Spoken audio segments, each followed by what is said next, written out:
Ayan. Ganito kami maglechon sa Amerika. Ha? Itong maliit. Ayaw ka ng telephone? Sorry. 4 times yan nung malaki na to. Ha? 4 times yan nung malaki. Sila yung mga naglelechon. Mga 1/3. Kasi yan mayroong po eh. Mayroong gas. Parang may gas. Diba yung light match? Hindi mo na kailangan ng ganito. No. Meron na akong star. Ayun. Yeah. Hindi mo na kailangan. Yeah. Pero ito. Ito. Ito na starter.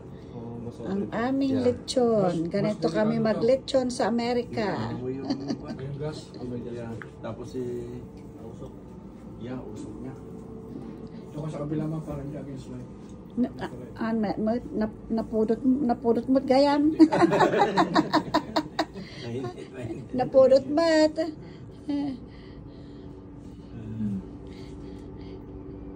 Ay, napudot mo't gayam. Ilang hours po yan? Ewan ko, kanina pa alas 3 yan eh. Alas 3? First until parang kasi kaya hindi pa ano, pa Agtagtagtag mo di mantikanan. Yeah.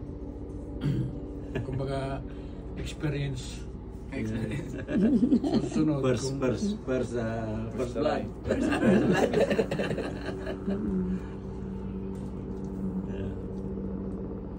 Ay, datang sa di kong kunada nga, di Pilipinas niya, di ba nung lechon de leche, di kasta, kadakil, di tayo? Yeah, 12 pounds na. 12 pounds. 12? 12, yeah. Oh. 8.99 per pound. Nung kastan nga in alamon. Awanan niya yung loob na. Oh. Biniyak ko lang ng konti niya, nagdagan ko lang yung pan. Oh. Yeah. Pero, na siya, ready na siya eh. Ready na. Yeah. Hinugasan pa rin namin kanina.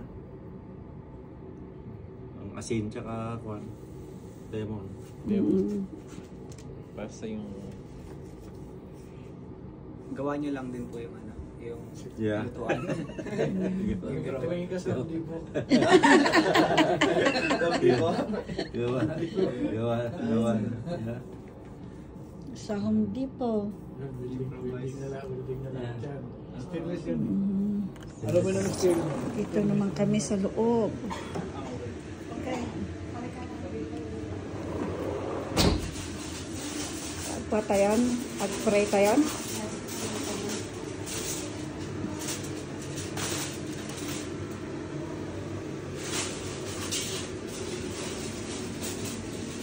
Ito naman ang inihaw na tilapia.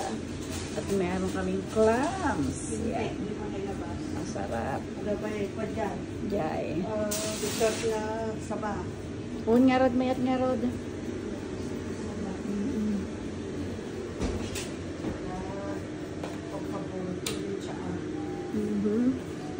Okay.